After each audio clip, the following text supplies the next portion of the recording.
Well, folks, wildfires are breaking out all around the Los Angeles area. It's all horrifying. We're bringing you all the news updates and a breakdown of exactly what happened in California that led to the magnitude of this particular wildfire, why this is a lot of mismanagement in California as per our usual arrangement. First, a reminder, you can start this year with 25% off a new DailyWire Plus annual membership. There's going to be a lot going on this year, the way that we're able to bring you the news, the way we're able to bring you all of our commentary and all of our other good stuff.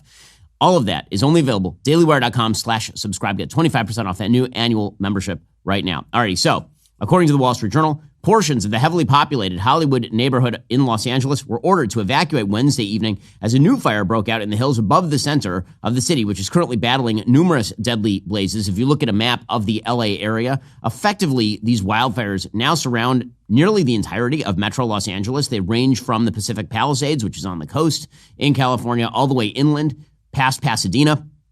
At least 5 people have died. Tens of thousands were forced to evacuate as 6 wildfires simultaneously hit the most populated county in America. At least 2,000 structures have been damaged or destroyed.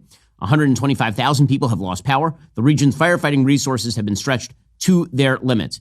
And the authorities appear to have no containment in hand at this point. The winds are simply too high.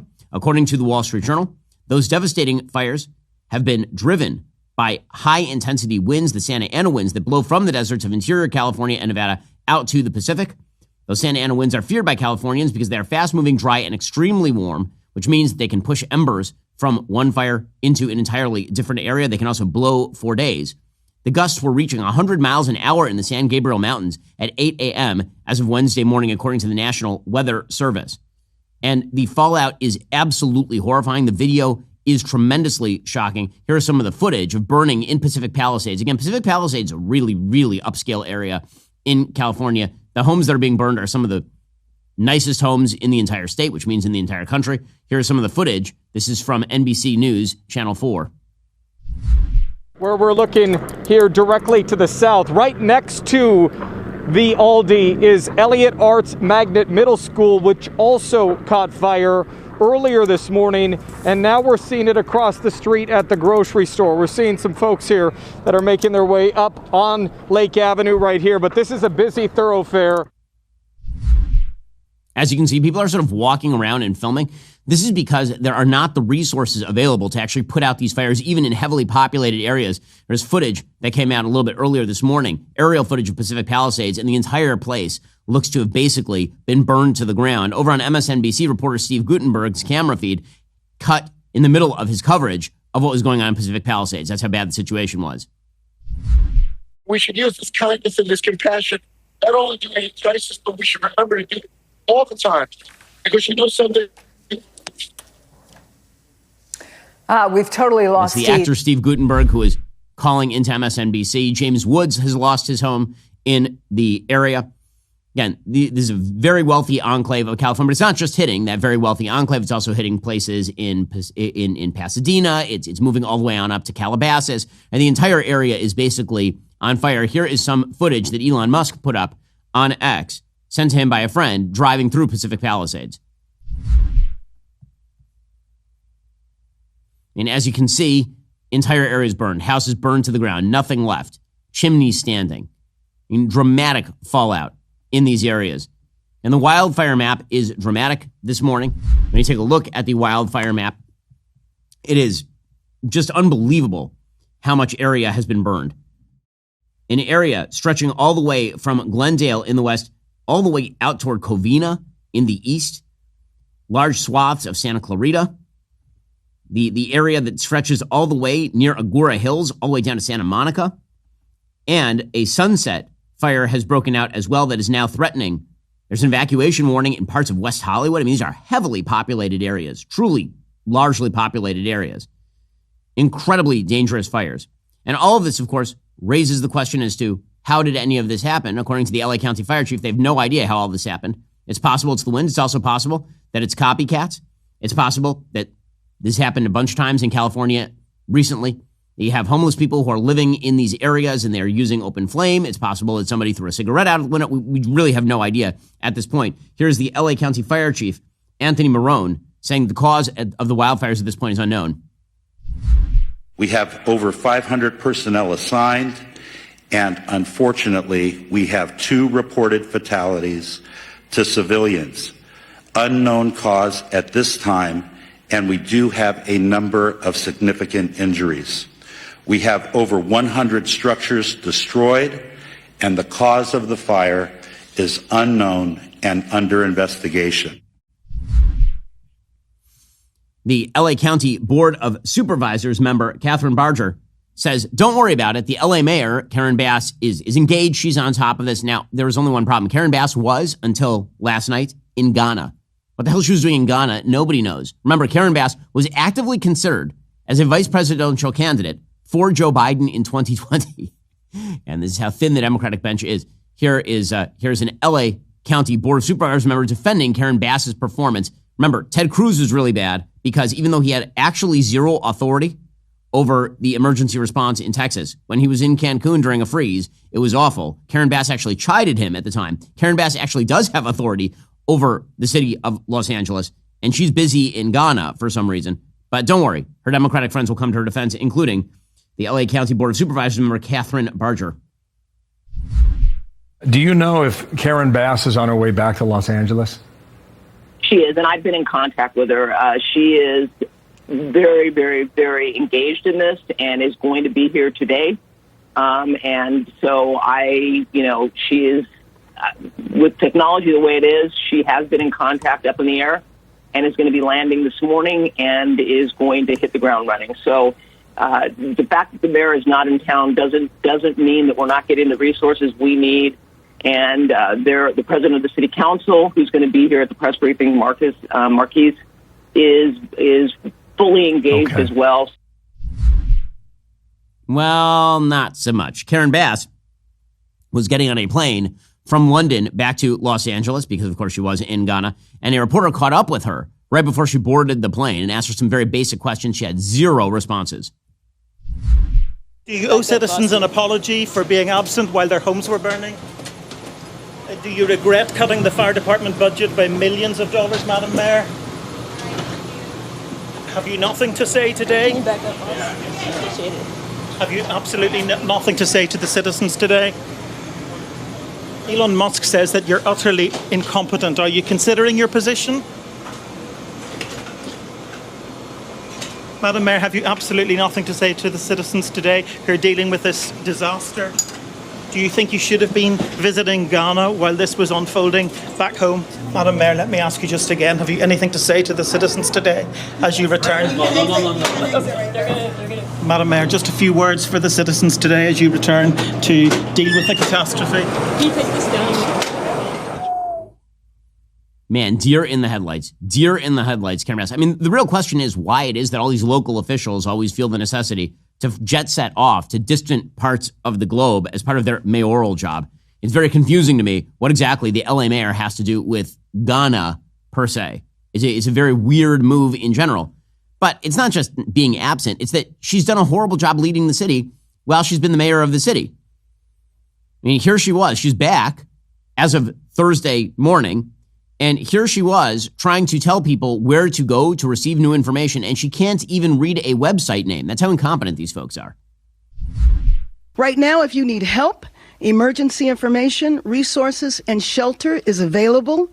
All of this can be found at URL. At URL, guys. At URL. Yeah, for those of you who are computer literate at all, a URL is actually just the web destination, like the generic web destination for any web destination. That's like saying, for more information, head to internet, head to www. My goodness. Well, folks, some people in government are terrible. It turns out that a lot of government itself is quite terrible. Maybe we need to trim some of the fat. But in your personal life, you need to trim the fat from big wireless. If you're still on Verizon, AT&T, or T-Mobile, why would you do that? I personally use Pure Talk. I can tell you it gives me the exact same service on the exact same towers with better customer service because they're based right here in the United States, all for 50% of the cost. I've been using Pure Talk myself for years at this point. I use it for all of my business calls. The coverage is excellent and it costs me a lot less money. I know what you're thinking. There's simply no need to spend $85 or $100 per person on your wireless bill. Not when I can tell you firsthand, you'll get unlimited talk, text, 15 gigs of data with mobile hotspot for just $35 a month. Again, I've seen it myself. The average family of four saves about $1,000 a year with Pure Talk while enjoying America's most dependable 5G network. So, cut the fat out of your wireless bill. Switch to Pure Talk by going to puretalk.com/Shapiro. Again, that's puretalk.com/Shapiro. You'll save an additional 50% off your first month with Pure Talk. It's America's wireless company. Go check them out right now. Same tower network as one of the big guys. Great coverage, less cost. What do you have to lose? Go to puretalk.com/Shapiro. Save an additional 50% off your very first month. Also, you know it is very frustrating spending hours searching for the best car insurance rates, which is why you need Insurify, the insurance comparison site that revolutionizes how we shop for coverage. They have dozens of top insurers competing for your business. That means better rates for you. The best part, everything happens online. No phone calls, no fees, absolutely no spam. In just 10 minutes, you can secure coverage from trusted insurance providers across the country. Your privacy matters at Insurify. They never sell your information. With their decade of experience and excellent Trustpilot ratings, you know you're in good hands. Get to Insurify.com to compare car insurance quotes in real time and start saving today. That's INSURIFY.com, Insurify.com. Average potential savings based on initial quotes received by 183,234 customers seeking insurance through Insurify. Actual savings may vary depending on state of residence, individual circumstances, coverage selections, and insurance provider. Savings results are not guaranteed. Listen, competitive shopping is a good idea no matter what you are looking for. When it comes to car insurance, why wouldn't you do that over at Insurify.com? Go to Insurify.com right now, compare car insurance quotes, and start saving today. Patrick Soon-Shiong, who's the billionaire owner of the LA Times, slammed Bass in an X-post, claiming the mayor slashed the LA Fire Department budget. Quote, fires in LA are sadly no surprise. Yet the mayor cut LA Fire Department's budget by $23 million, he wrote in a tweet. Reports of empty fire hydrants raise serious questions. Competence matters. She was also taken on by Rick Caruso. Rick Caruso, of course, was basically a Republican running as a Democrat in the last LA mayoral race. And it was the endorsement of a bunch of Hollywood celebrities that put Karen Bass over the top against Rick Caruso. Rick Caruso commented on Karen Bass's poor leadership. We've got a mayor that's out of the country, and we've got a city that's burning, and there's no resources to put out fires. So if you look at your pictures, you don't see the firefighters there because there's nothing they can do. And it looks like we're in a third world country here. Mm-hmm. And we've got a lot of tough questions that we need to ask the mayor and the city council and our representatives and the county representatives. Why didn't you work to mitigate this? And that is the big question. See, when it comes to natural disasters can happen anywhere, at any time.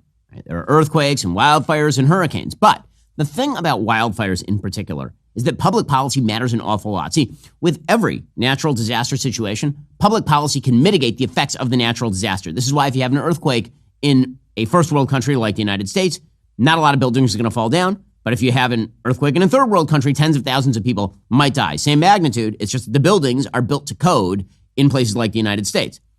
When it comes to hurricane response, how you respond matters. This is why Florida, under Governor Ron DeSantis, has handled disasters really, really well.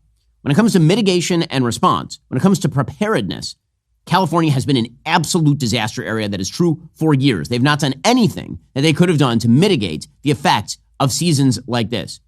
Gavin Newsom, the absolutely execrable governor of California, who has spent more money than any governor in the history of the state of California by a long shot, who spends billions of dollars on useless rail. By the way, I used to be a host in Los Angeles, and I actually had the opportunity to interview Gavin Newsom, and I asked him about his dumb high-speed rail. At the time, he was running for governor, and he said it's a dumb idea. Then, of course, he immediately reversed himself to spend billions of dollars on a rail that goes nowhere and has never been built. But Gavin Newsom was out there trying to pretend that he was handling the situation even as half the state is apparently on fire. Here at the Palisades fire, you can see behind me how quickly this is growing. Hundreds and hundreds of personnel all throughout the state of California are here coming from Northern California. We pre-positioned 110 engines. We've got fixed-wing aircraft, helicopters, dozers, water tenders, specialty personnel, putting everything we can to not only suppress this fire, but to prevent additional fires over the course of the next few days. Unprecedented winds for this time of year. And of course, this time of year traditionally has not been fire season, but now we disabuse any notion that there is a season. It's year-round in the state of California. Go to ready.ca.gov, ready.ca.gov to learn more about how you can prepare and how you can be vigilant. Now, again, one of the beautiful things about being a Democrat is you blame everybody but yourself, even though you're the person with authority. So Gavin Newsom was, in fact, talking yesterday about whether he had any responsibility for anything that's going on. And it turns out everyone else who's not Gavin Newsom is to blame. What a shock.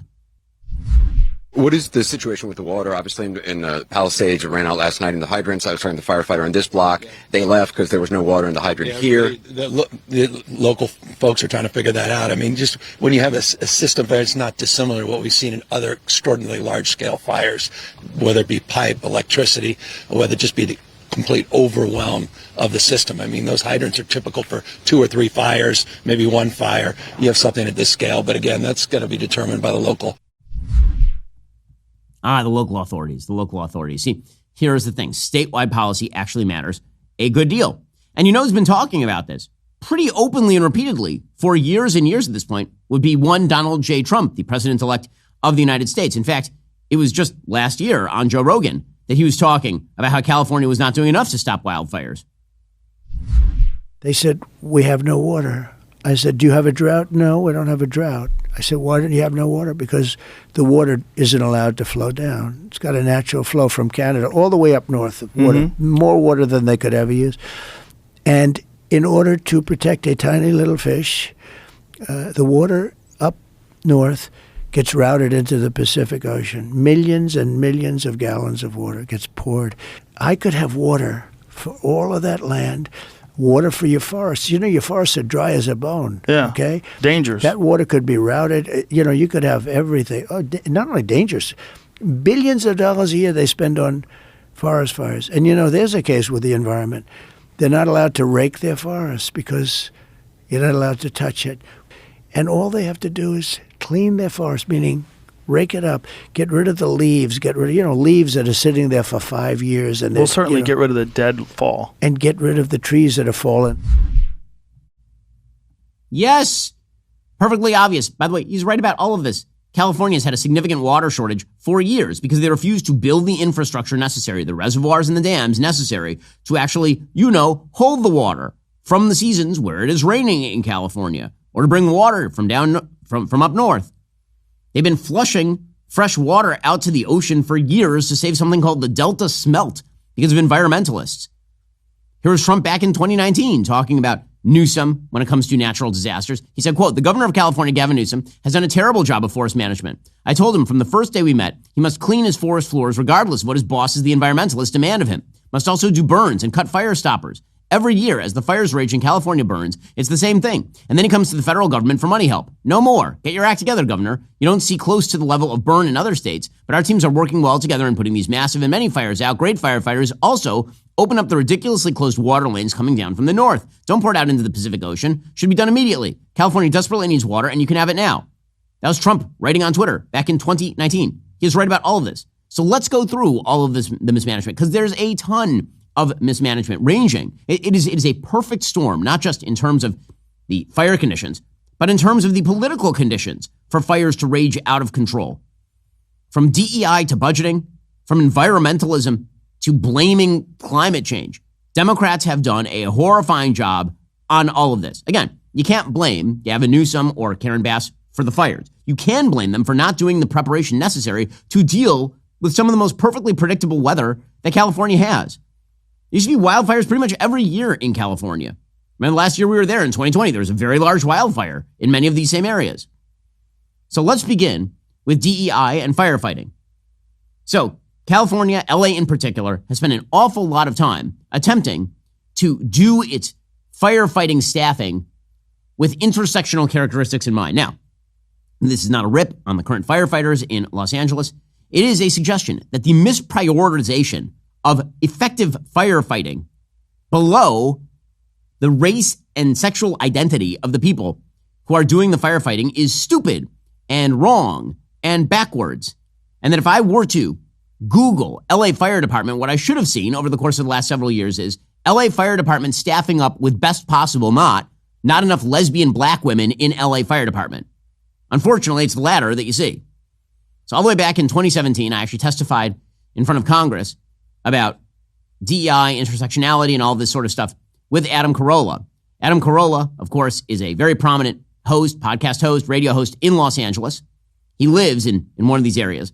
And Adam, in 2017, talked about how he had attempted at one point to join the LA Fire Department and was told he couldn't because he was, just a big white guy. I want to talk about my white privilege so badly.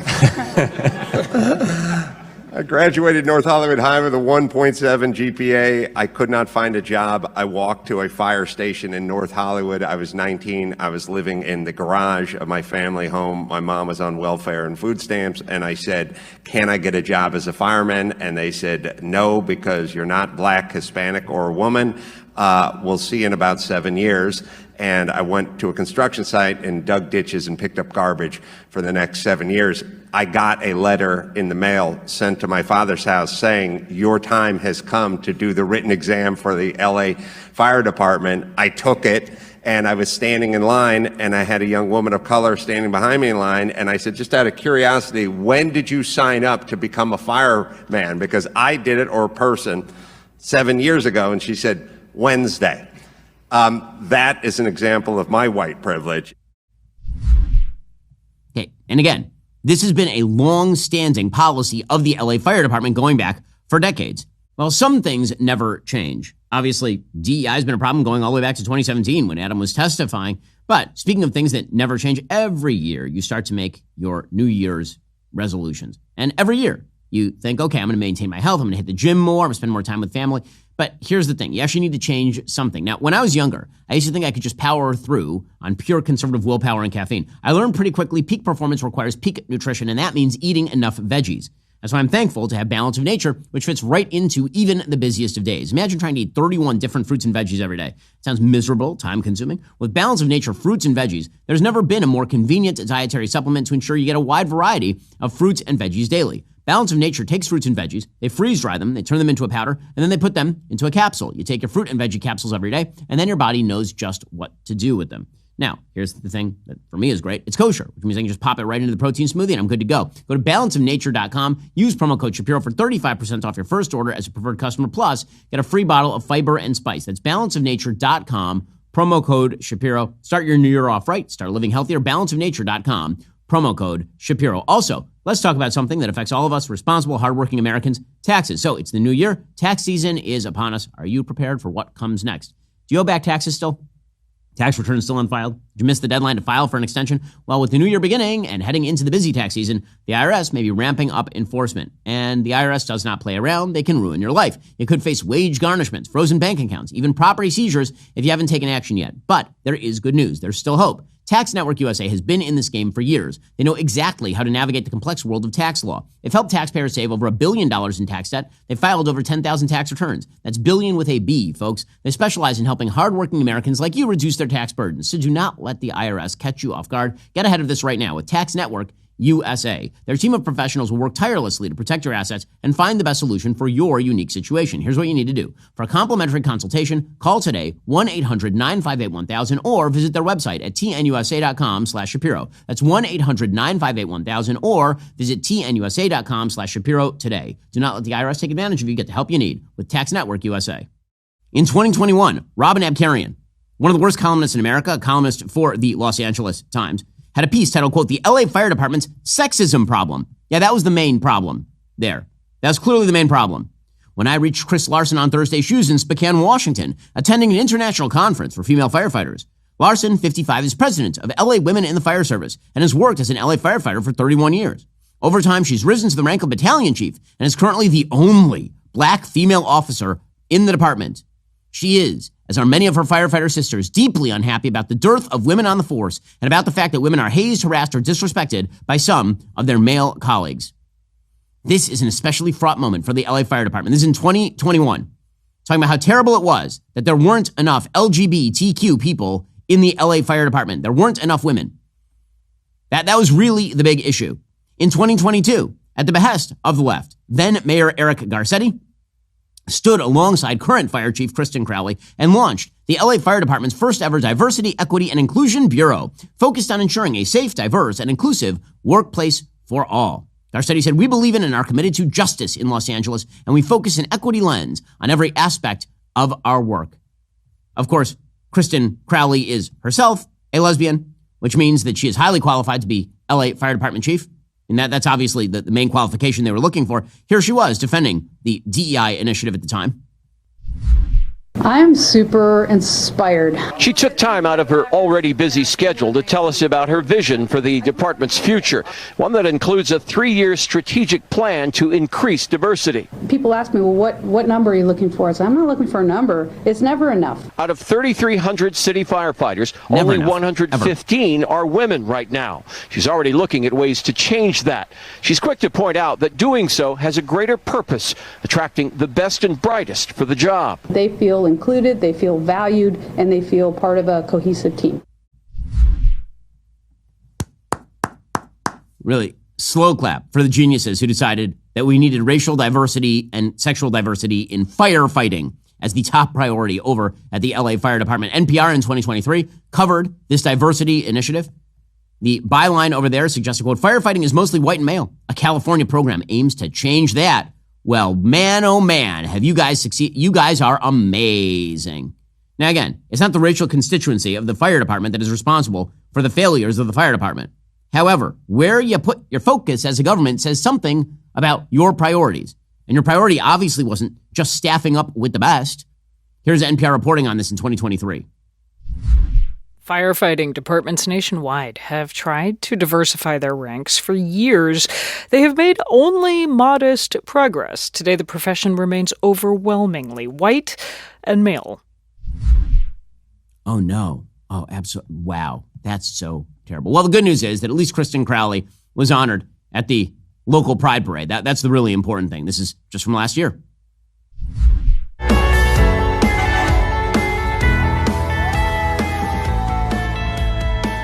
Now, half of West Hollywood may be on fire by this evening, but the important thing is that the fire department chief is herself not straight. That is the thing that matters most of all.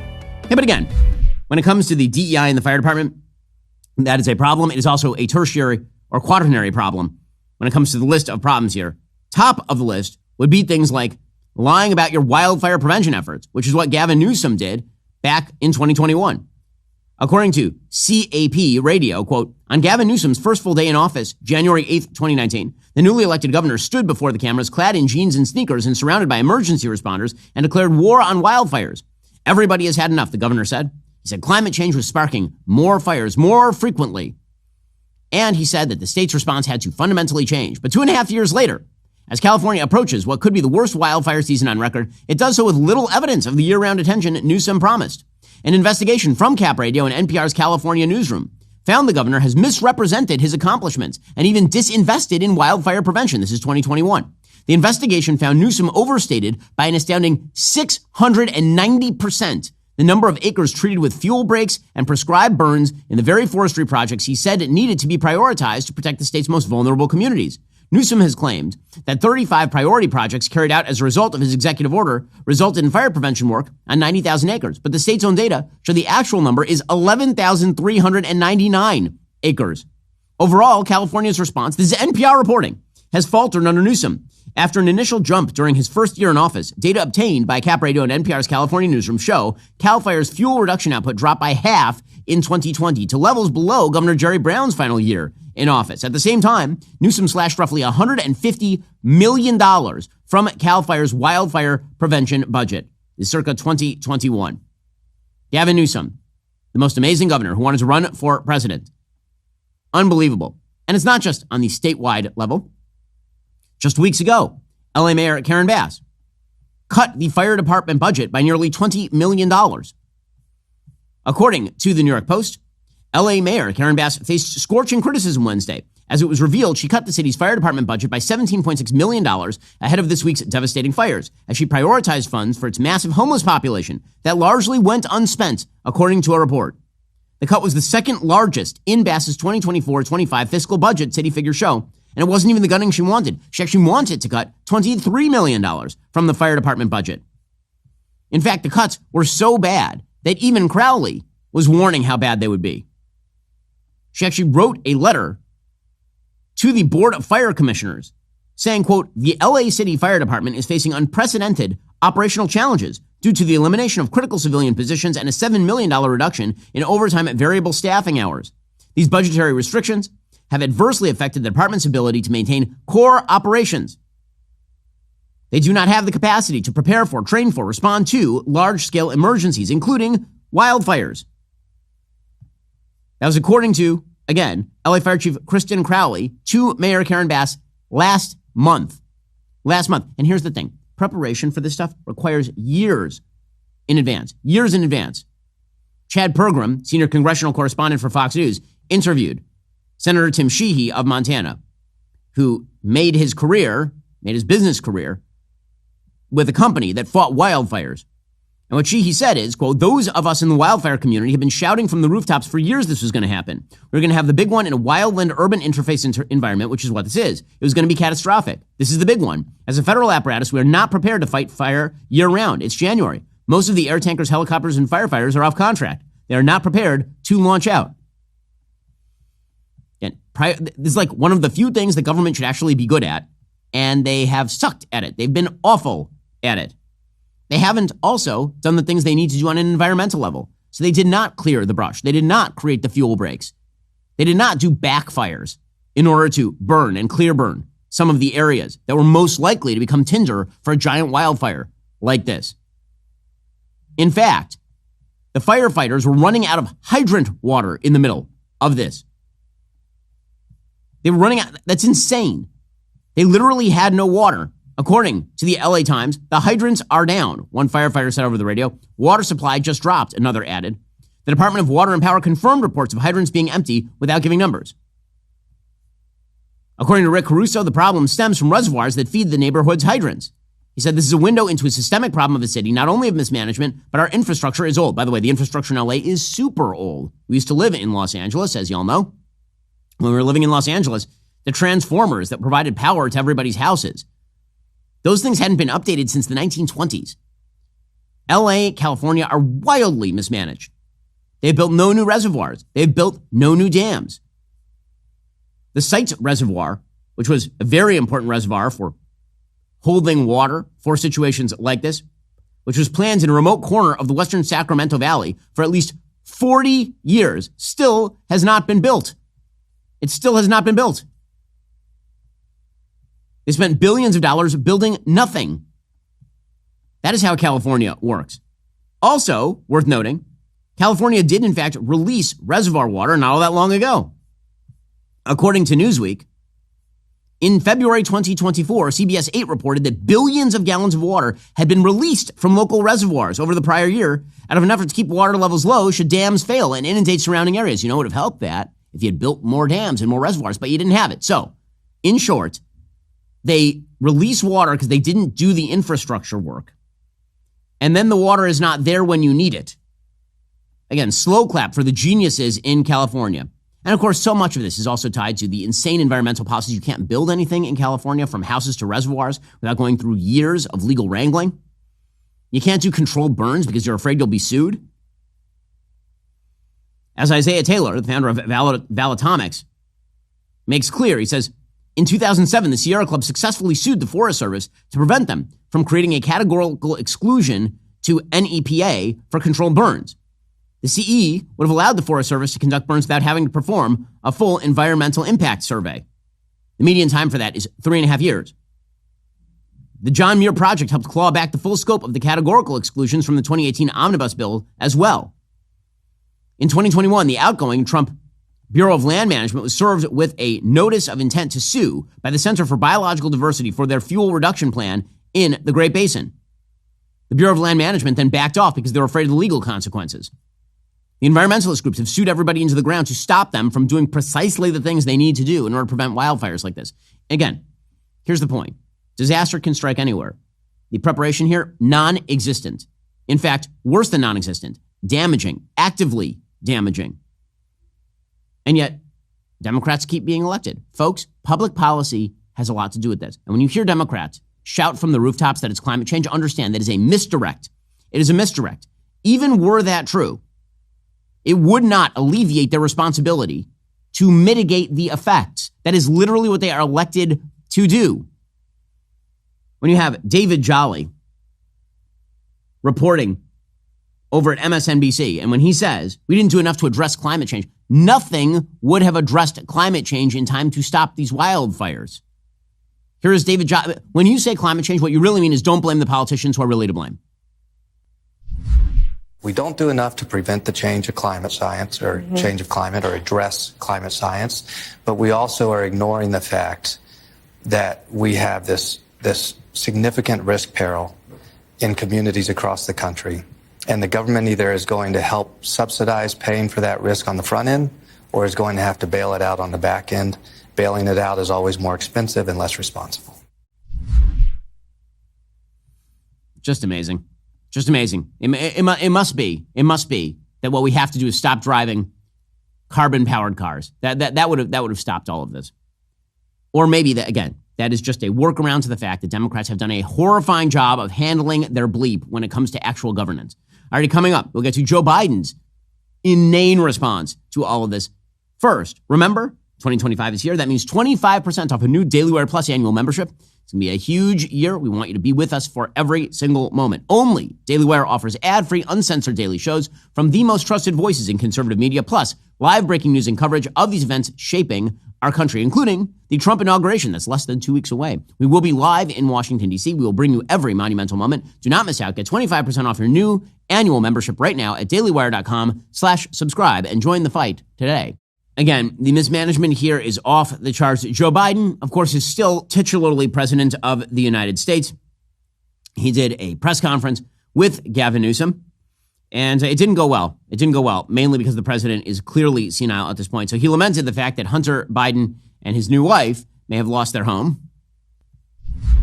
It's astounding what's happening. There's only one piece of good news. My son lives out here and his wife. They got a notification yesterday their home was probably burned to the ground. Today, it appears that it may be still standing. We're not sure. Okay, so then he followed that one up. By saying that there is good news. He's a great-grandfather today. What the hell is wrong with him? Seriously, the most egoistic, self-centered human being alive, Joe Biden. 2,000 people have lost their homes, and Joe Biden is talking about how he's a great-grandfather. But the good news is I'm a great-grandfather as of today. I was granddaughter, 10-pound, 4-ounce baby girl, a baby boy. So I can remember this day for a lot of wrong reasons. But anyway.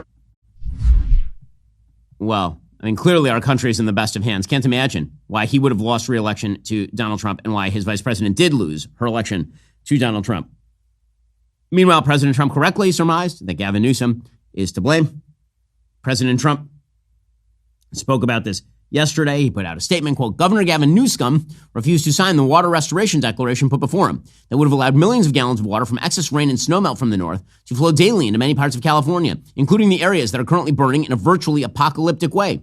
He wanted to protect an essentially worthless fish called the smelt by giving it less water. It didn't work, but didn't care about the people of California. Now the ultimate price is being paid. I will demand that this incompetent governor allow beautiful, clean, fresh water to flow into California. He is to blame for this. On top of it all, no water for fire hydrants, not firefighting planes, a true disaster. This, of course, led the media to suggest that the real problem here is, wait for it, Donald Trump. There was one MSNBC commentator, Mike Murphy, suggesting it's imperative that Donald Trump find the right tone. Well, here's the thing. He's been telling Newsom what to do on this thing for the better part of a decade, and Newsom did none of those things. So if you're not going to cudgel him at some point into doing the things, then what exactly are you supposed to do? I hope the president or president-elect in his new job will find the grace to know what the tone ought to be, which is a bit of would be a change for him. But I will hope for the best here because we could use it. Okay, yeah, that's clearly the issue. That's clearly the issue. Well, I have to say, big L for media coverage goes to David Muir, who humiliated himself in the presidential debate between Donald Trump and Kamala Harris, made a fool of himself, but he wasn't done making a fool of himself. Muir, who of course works for ABC News, he was reporting the wildfire, and he had to make sure, he was wearing some sort of firefighting outfit, which I don't understand. He's not a firefighter, so that's weird. But in any case, he wanted to dress up as a firefighter. He was cosplaying as a firefighter, but he needed to make sure that it was form-fitting enough, his firefighting outfit. He didn't want to look like he was swimming in his fake firefighter outfit.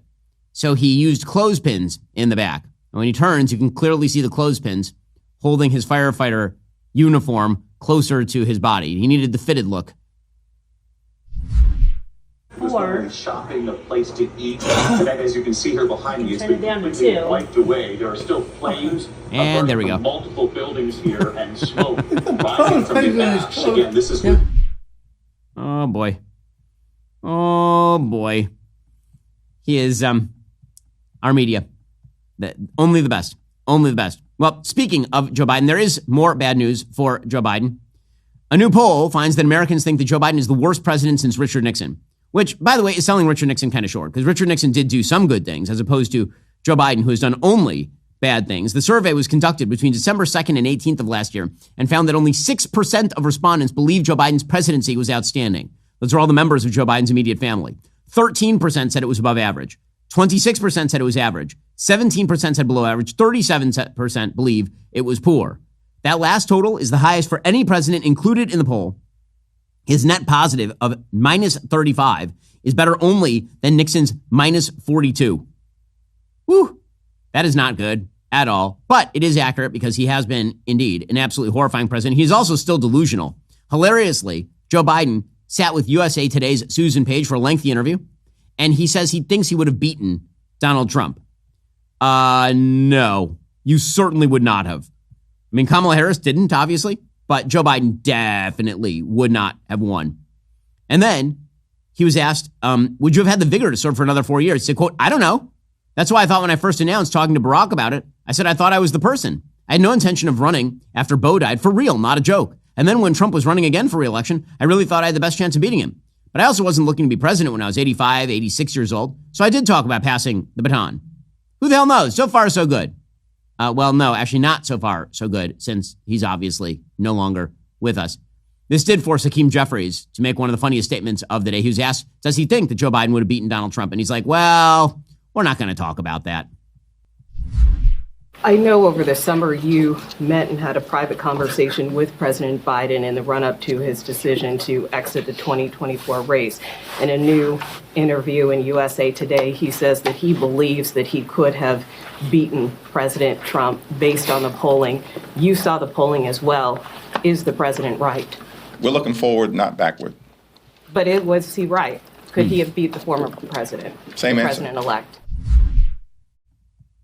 Same answer. Looking forward, not backward. The answer, of course, is no. Meanwhile, speaking of President Trump, we are now just 11 days from his inauguration, from him officially taking office again. Thank God, thank God.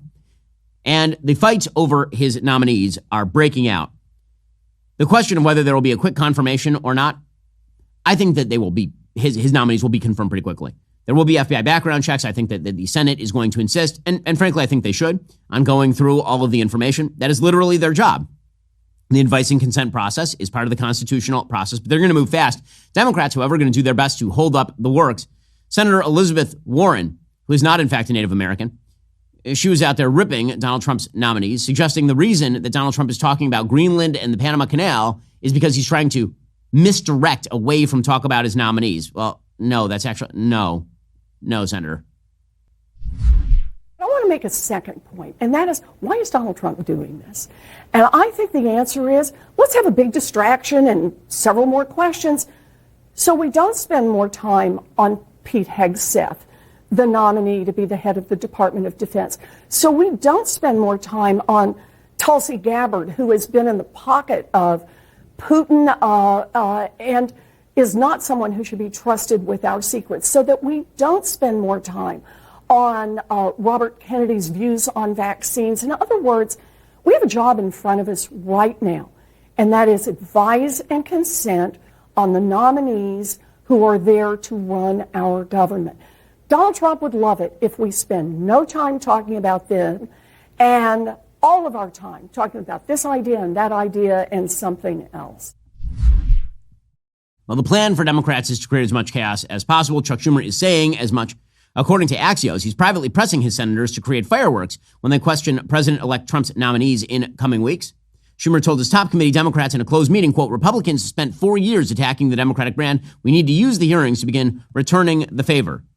So he wants them to ask questions of RFK about vaccines. He wants them to ask Pete Hegseth about what the MAGA agenda looks like and all the rest. Good luck. Good luck. I don't think that's going to have any impact. Meanwhile, around the world, many world leaders are upset with President Trump for saying obvious things like perhaps the Panama Canal should not, in fact, be under the sway of the Chinese government. The leader of the Panama Canal Authority denied President Trump's claim that China is controlling the vital trade route on Wednesday. He said Trump's suggestion the U.S. ships get preferential rates will, quote, lead to chaos. Ricoarte Vasquez Morales said, quote, the accusations that China is running the canal are unfounded. China has no involvement whatsoever in our operations. Well, I don't think that's true at all. A Chinese company operates the ports on either end of the canal. The canal itself is run by the Panama Canal Authority. The state entity is selected by the Panamanian government. The foreign minister of Panama said the sovereignty of our canal is not negotiable. It's part of our struggle, our history of struggle. It's an irreversible conquest. I mean, it wasn't really a conquest. We sort of handed it to them under Jimmy Carter, another one of Jimmy Carter's brilliant decisions. You know, well, Donald Trump certainly has leverage to apply if he wishes to apply it. Applying it not on behalf of seizing sovereignty over the Panama Canal, but on behalf of cutting ties with Chinese companies would be, I think, one very positive impact of the new Trump administration. Meanwhile, other players overseas are very, very upset because, of course, Donald Trump and his allies have been getting involved in foreign policy. The Mexican president has responded to Trump's plan to rename the Gulf of Mexico by suggesting that they would rename the United States. Well, yeah, good luck with that. Claudia Sheinbaum clapped back at Trump, saying that parts of the United States should be called America Mexicana. Her playful reaction came as Mexico has sent serious messages it will defend the human rights of Mexicans in the U.S. who may be abused during Trump's planned mass deportations. So apparently she stood in front of a 1607 map showing the territory of northern Mexico and part of the present-day United States mixed together. Sheinbaum said, without prompting from reporters, the joint region that used to belong to Mexico should be called America Mexicana or Mexican American. Well, I mean, sorry that your country lost. I'm sorry that happened to you. I'm not sorry at all, honestly. Maybe we should just take Baja in response, as long as we're doing this thing. Meanwhile, on the economic front, the Fed is now suggesting that they're going to hold rates steady for now. It's hilarious. They're willing to ramp up the cuts as Joe Biden was running toward re-election, or as Kamala Harris was running toward election. And then the minute Trump was elected, they're like, we're going to slow down on these cuts a little bit. So, by the way, it would be a good thing to slow down on the cuts. I think it is good. I do not think that we should be injecting more loose money into the system. The interest rates have been artificially low for decades. And the economy, I think, will do better if we have a predictable regime of interest rates. The Federal Reserve, however, is blaming their lack of cuts on President Trump. The Federal Reserve officials saw risks of higher than expected inflation due in part to potential tariffs by President-elect Trump when they made a finely balanced decision last month to lower the interest rates. But apparently, they say they're not going to cut any further. Again, is that political? Just a little bit. Just a little bit. Alrighty, in just a second, we're going to get into the latest from the UK, where the Labour government has now denied a petition to investigate the grooming gang scandal that has plagued the country for the last couple of decades. If you're not a member, become a member. Use code Shapiro at checkout for 2 months free on all annual plans. Click that link in the description and join us.